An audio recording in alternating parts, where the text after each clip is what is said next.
Znači, i sad šta? To treba izvaditi, ne postoji drugi način nego bukvalno rukama, jednu po jednu stvar, stavljati u kese, iznositi, onda reciklaža. Ja sam tu samo došao da skrenem pažnju, ako treba otići ću i da radim i sad ćemo da se dogovorimo šta ćemo da radimo. Pogledajte šta sve tu. Pa ko živi, taj deo je nenaseljen i prolazi kroz kanjon, ali završava na samoj hidrocentrali. Evo da čujemo šta je najčešće. Ja ne znam ako se tonski čuje, ali sve jedno. Pa evo možemo i da vidimo. Za vozila i tako dalje. Toga ima dosta. Sve je to toksično pre svega. Zato što vidimo, to je, ajde, vrh ledenog brega. Šta je ispod, iscurilo? Lak za kosu, pazi sad to. Ovo su isto opasne stvari. Ovo je lepak. I... Na susreću zatvoren. Zatvoren. Patike. Pazite, guma od kola i od ovih bicikla, motora, šta je već. I povremeno se nađe deo kućnog inventara, ovoga puta televizor, koji nekim čudom i on pliva. Tehnika. Da, tehnika. Ima i frižidera. Ostalo su sve nekako... Da. Eto, to je nažalost lista... To je deo. Lista proizvoda. Najčešćih proizvoda koji plivaju.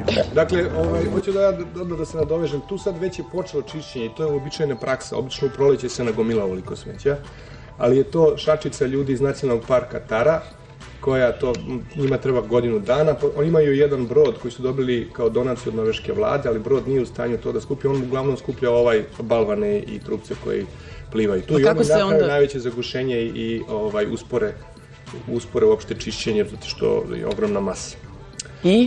I sad šta? Evo, to je još jedan put taj jedan lep pogled na nas.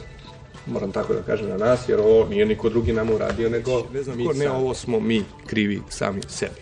Dakle, ja moram da postavim pitanje da li ljudi koji žive u jednoj zemlji mogu sebi da naprave nešto ovako, da li ljudi vole sopstvenu zemlju, da li uopšte osjećaju pripadnost toj zemlji i prirodi u kojoj žive, ja to ne znam, ali moram da kažem, ne pričam sad nekome, ne šaljem poruku, nego nama. A da li ti misliš da sad ovaj što je video svoj frižider pa ga prepoznao, da li ga je i malo sramoti? Pazite, sad ima tu, sad razjašnjavamo kako dolazi do ovoga. Ja sam se u kola i obišao ceo taj teren uzvodno rekom Lim i rekom Drinom. I pogledajte šta sam tu tek otkrio. Pogledajte sada što je još crnje, da tako kažem. Lim reka, to je groblje kesa i plastičnih ambalaža, poznate od ranije. On izvire ispod Proklete, ali prolazi kroz Beranije, Bijelo polje, Brodarevo, Prijepolje, Priboj, Rudo, pa se uliva u Drinsko jezero. Ovde je bila ovo je bila nekada deponija na samoj obali, pa su je zatvorili u martu mesecu, ali narod sad tek nema gde da ostavlja, nego sad ide direktno, znači iz kuća ide pravo u vodu. I evo ovo vam je maltene centar Brodareva.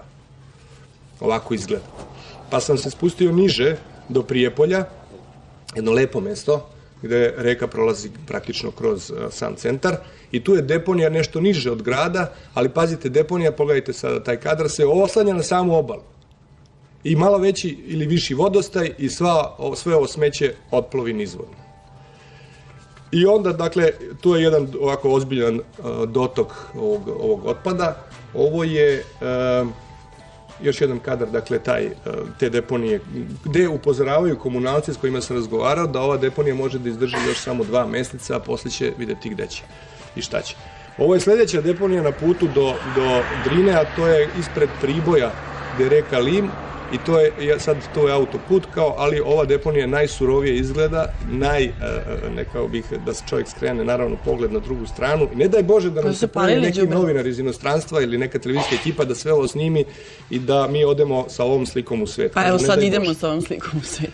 Pa ne znam, mislim, ja imam utisak da je ovo ipak interna naša stvar, ne daj Bože kažem da je neko to video sa strane.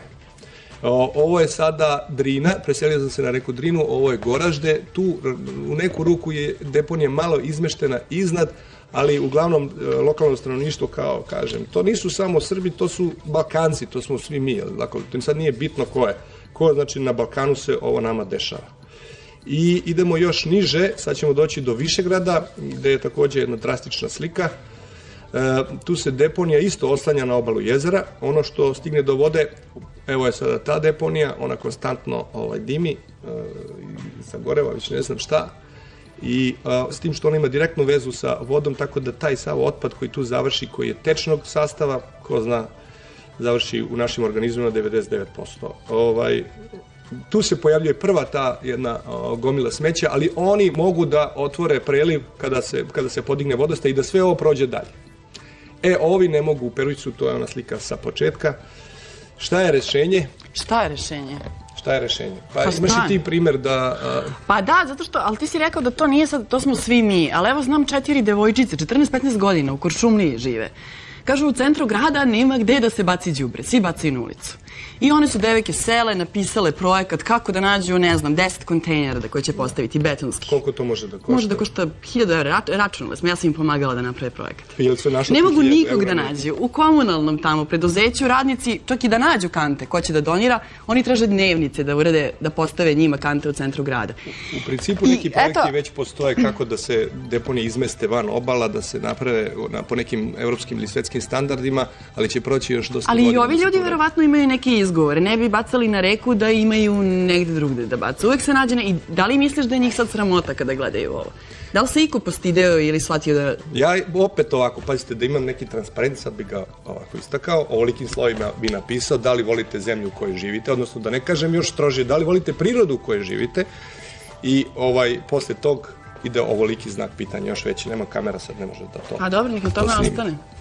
Nek na tome ostane, dobili ste pitanje, mislite o tome... Ja mislim treba promeniti glave naše, a počnemo praviti deponije i sve ostalo, ulagati novac. A sad možda nije bilo loše da se skupimo, evo ja prvi ću već ovog vikenda ići na Drinu da pomognem ljudima iz nacionalnog parka i komunalnim ljudima iz Bajine Bašte. Hoću? Hoću je.